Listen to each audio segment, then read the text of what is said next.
Hello friends, कैसे हैं आप लोग। आप लोगों का बहुत बहुत स्वागत है मेरे YouTube channel SSC JE A to Z पे। और अगर आप लोग किसी भी जेई के एग्जाम की तैयारी कर रहे हैं और ग्रुप डी के एग्जाम की भी तैयारी कर रहे हैं तो ये यूट्यूब चैनल आप लोगों के लिए सबसे बेस्ट है। और अगर आप इस यूट्यूब चैनल पर नए हैं तो सबसे पहले यूट्यूब चैनल को जरूर सब्सक्राइब कर लें और बेल आइकन को जरूर दबाएं, ठीक है। तो आज के वीडियो में हम लोग 2 पॉइंट पे बात करने वाले हैं। सबसे पहले ये देखेंगे यूकेपीएससी जेई का जो एक्सपेक्टेड कट ऑफ है वो कितना जा सकता है और फाइनल कट ऑफ इसका कितना जा सकता है। और दूसरे पॉइंट पे हम लोग बात करेंगे इंटरव्यू की तैयारी किस तरीके से आप कर सकते हैं, किस तरीके से जो है आप इंटरव्यू के लिए प्रिपेयर हो सकते हैं। अभी शॉर्टलिस्ट होने से पहले ही आप लोग जो है तैयारी में लग जाइए। तो यहाँ पे मैं कुछ टिप्स दूंगा कि किस तरीके से आप लोगों को प्रिपरेशन स्टार्ट कर देनी है, ठीक है। तो देखते हैं सबसे पहले कट ऑफ कितना जा सकता है। तो यहाँ पे देखिए UKPSC JE previous year cut off, ये 2013 में जब वैकेंसी आई थी उसका जो एक्सपेक्टेड कट ऑफ गया था, जिसके लिए जो है कैंडिडेट को कॉल किया गया था इंटरव्यू के लिए। यहाँ पे देखिए साक्षात्कार हेतु अंतिम सफल अभ्यर्थी का ये प्राप्तांक है, ठीक है। तो यहाँ पे जनरल कैटेगरी का जो कट ऑफ गया था वो 368 गया था, ठीक है। यहीं पे जनरल महिला की बात करें तो वो गया था 368.25, ठीक है। और यहाँ पे हम बात करते हैं सामान्य स्वतंत्रता सेनानी आश्रित का जो है वो 383 गया था कट ऑफ। उसके बाद यहाँ पे अनुसूचित जाति यानी कि एससी की बात कर लें तो वो गया था 276। और एससी महिला की बात करें तो वो गया था 279.50। और फिर देख लेते हैं यहाँ पे अनुसूचित जनजाति एसटी का देख लेते हैं तो ये गया था 284 कट ऑफ गया था। और मतलब इतने नंबर पे आपका कॉल आ गया था इंटरव्यू के लिए। ये जो कट ऑफ है ये यहाँ पे देखिए जो साक्षात्कार हेतु अंतिम जो सफल अभ्यर्थी को बुलाया गया था तो ये लास्ट कैंडिडेट का कितना स्कोर था, ठीक है। यहीं पे बात कर लें एसटी कैटेगरी के महिला का कितना कट ऑफ गया था 289.25, ठीक है। इतना तो कट ऑफ गया था कब 2013 में जब एग्जाम हुआ था, ठीक है। अब बात करते हैं 2013 + 9 2022 2022, ठीक है।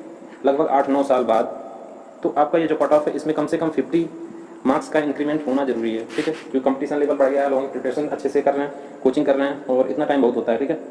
तो अगर आप जनरल कैटेगरी के हैं तो आप अगर स्कोर कर रहे हैं 460 से 470 तो आपको इंटरव्यू का कॉल आ जाएगा। यहीं पे अगर मैं बात करूं जनरल और ओबीसी और ईडब्ल्यूएस कैटेगरी का, इसमें आप अगर 450 के अराउंड स्कोर कर रहे हैं तो बिल्कुल आप सेफ जोन में हैं, आपको जो है इंटरव्यू का कॉल आ जाएगा। अब बात करते हैं किसी भी कैटेगरी का अगर महिला हो तो उसके लिए कितना कट ऑफ जा सकता है, ठीक है। महिला का हो या फिर एससी का हो, एसटी कैटेगरी का हो, इन सब के लिए जो कट ऑफ जा सकता है, अगर आप लोग 368 स्कोर कर रहे हैं ±5 ले लीजिए, इतना स्कोर कर रहे हैं तो आपको इंटरव्यू का कॉल आ जाएगा, ठीक है। इसमें एससी कैटेगरी के कैंडिडेट आ जाते हैं, एसटी कैटेगरी के आ जाते हैं और सभी कैटेगरी जनरल ओबीसी ईडब्ल्यूएस के जो महिला कैंडिडेट हैं उन सबका कट ऑफ 368 के अराउंड ही रहने वाला है। तो ये आपका जो है एक्सपेक्टेड कट ऑफ रह सकता है। इसके बाद हम लोग देख लेते हैं जो फाइनल कट ऑफ गया था 2013 के जेई के एग्जाम का, तो वो उसमें जनरल कैटेगरी का गया था 556.75, ठीक है। यहीं पे जो जनरल कैटेगरी की महिला का कट ऑफ गया था वो देख लेते हैं, ये गया था 473.25। और स्वतंत्रता संग्राम सेनानी आश्रित का जो कट ऑफ गया था वो गया था 472.50। यहीं पे हम बात कर लें एससी कैटेगरी का तो वो फाइनल कट ऑफ इसका गया था 443.75। और अनुसूचित जात महिला यानी एससी महिला का जो cut off final cut off गया था वो 402 गया था, ठीक है। यहीं पे एसटी कैटेगरी का जो 463 गया था फाइनल कट ऑफ। और अनुसूचित मतलब एसटी महिला का कट ऑफ गया था 388 फाइनल कट ऑफ। और ओबीसी का 518 फाइनल कट ऑफ गया था। और ओबीसी महिला का जो कट ऑफ गया था वो 430 गया था। ये कब का है 2013 का फाइनल कट ऑफ। जो कैंडिडेट का जिस कैंडिडेट का किसी न किसी डिपार्टमेंट में सिलेक्शन हो गया था वो कट ऑफ है ये, ठीक है। अब बात करते हैं जो एक्सपेक्टेड कट ऑफ आपका 2022 के एग्जाम का फाइनल कट ऑफ कितना जा सकता है। ये कट ऑफ तब आपका मैं बता रहा हूँ जब इरिगेशन की वैकेंसी जो है, इरिगेशन डिपार्टमेंट की वैकेंसी इसमें ऐड नहीं होती है, ठीक है। अगर इरिगेशन डिपार्टमेंट की वैकेंसी मान लीजिए ऐड हो जाती है तो ये आपका कट ऑफ 50 से 60 जो है मार्क्स डिक्रीज हो जाएगा। सभी कैटेगरी का जो है इतना मार्क्स डिक्रीज हो जाएगा। तो ये सबसे पहले देख लेते हैं 2022 का जो कितना एक्सपेक्टेड कट ऑफ है अभी के सिनेरियो में। उसमें जनरल मेल का कट ऑफ जा सकता है 600 से 620 फाइनल कट ऑफ। यहीं पे जनरल फीमेल का कट ऑफ कितना जा सकता है तो 520 से 540 के बीच में रहने वाला है। और बात करें ओबीसी मेल कैंडिडेट का तो ये 570 से 590 के बीच में रह सकता है। और ओबीसी फीमेल का कट ऑफ कितना रह सकता है तो ये 460 से 480 अगर आप स्कोर कर रहे हैं तो बिल्कुल सेफ जोन में है। यहीं पे एसटी मेल की बात करें तो एसटी मेल का जो कट ऑफ जा सकता है वो 510 से 530 के बीच में रह सकता है। और एसटी फीमेल इसमें ये क्वालिफाई अगर कर जाते हैं प्री एग्जाम तो भी इनका सिलेक्शन हो जाएगा, ठीक है। यहीं पे एससी मेल की बात करें तो एससी मेल का 480 से 500 कट ऑफ जा सकता है। फाइनल कट ऑफ सिलेक्शन के लिए इतना कम से कम ही जाएगा, ठीक है। यहीं पे एससी फीमेल तो ये क्वालिफाई अगर कर जाते हैं तभी इनका सिलेक्शन हो जाएगा। और ईडब्ल्यूएस कैटेगरी का जो 580 से 600 कट ऑफ रह सकता है।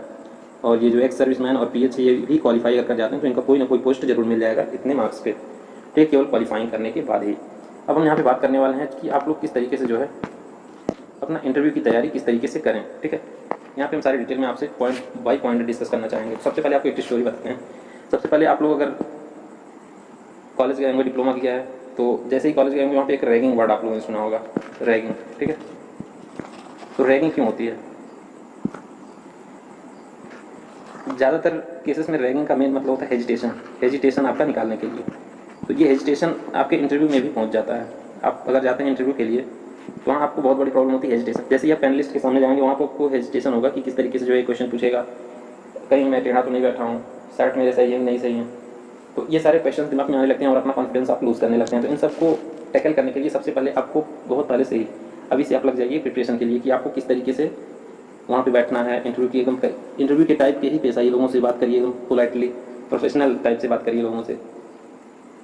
और पैनल के सामने किस तरीके से आपको दिखावटी नहीं लगना है, ठीक है। ऐसा ना लगे कि आप दिखावटी तौर पे आए हैं, केवल अभी के लिए जो है इस तरीके से शो कर रहे हैं कि आप प्रोफेशनल हैं, ठीक है। तो इसके लिए आपको क्या करना पड़ेगा, रेगुलर बिहेवियर में चेंज करना पड़ेगा। रेगुलर किसी से भी आप मिल रहे हो तो एक सेपरेट तरीके से, प्रोफेशनल तरीके से लोगों से बात करिए।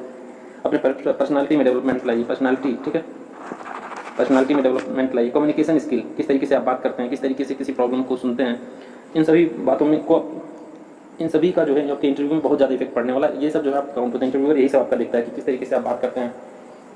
अब वे आपका क्या है, आपका कोई क्वेश्चन पूछा जा रहा है तो आप किस तरीके से उस पर बात कर रहे हैं। तो पैनलिस्ट के सामने नॉर्मल ही रहना है, डेली लाइफ में जो है पोलाइटली रहना है। पर्सनैलिटी डेवलपमेंट से ये मतलब नहीं कि आप बॉडी बिल्डिंग करें, जिम में जाएं और पुलिस वाले बनाएं, तो पर्सनैलिटी का ये मतलब नहीं है, बिल्कुल भी नहीं है। पर्सनैलिटी का मतलब आप कम्युनिकेशन स्किल पे फोकस करें, ड्रेसिंग सेंस पे आप अपना फोकस करें, किस तरीके से आपका ड्रेसिंग सेंस रहना चाहिए।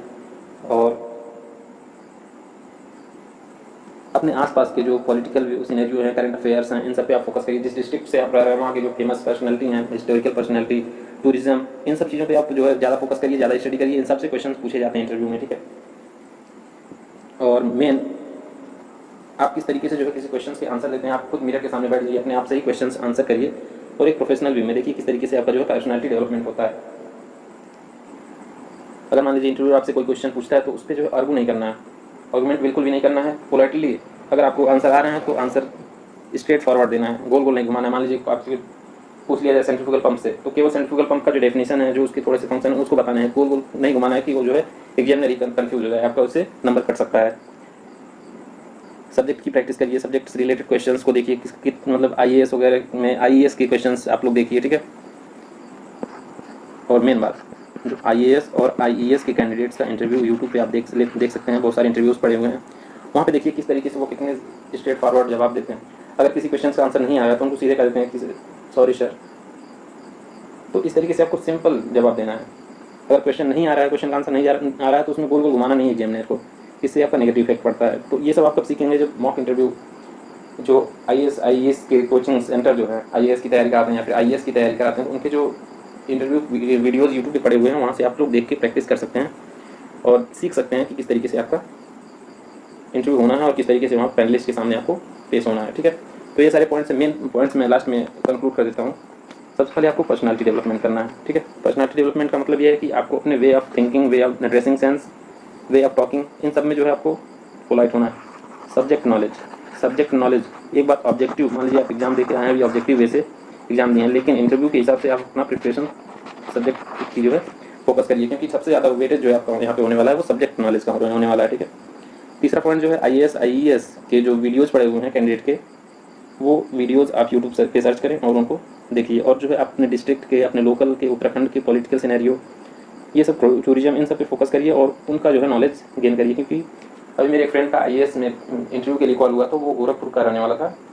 तो वहाँ से पूछा गया था नाथ संप्रदाय, गोरखपुर में गोरखनाथ जो टेम्पल है वो नाथ संप्रदाय का है, तो नाथ संप्रदाय से रिलेटेड उससे क्वेश्चन पूछा गया। तो इस तरीके से आपके डिस्ट्रिक्ट में जो भी फेमस है, ट्रेडिशनल हो, रिलीजियस हो, इन सारे से क्वेश्चंस आपके बन सकते हैं, ठीक है। तो इन सारे क्वेश्चंस को आप लोग ध्यान दीजिए और करंट अफेयर्स को फिर फोकस करिए, ठीक है। तो ये सारे टिप्स थे आपके इंटरव्यू के लिए और अभी से आप इंटरव्यू की तैयारी शुरू कर दीजिए, क्योंकि ये जो है एक डेवलपमेंट है, स्लो डेवलपमेंट प्रोसेस है और अपने बिहेवियर में चेंजेस लाइए, ठीक है।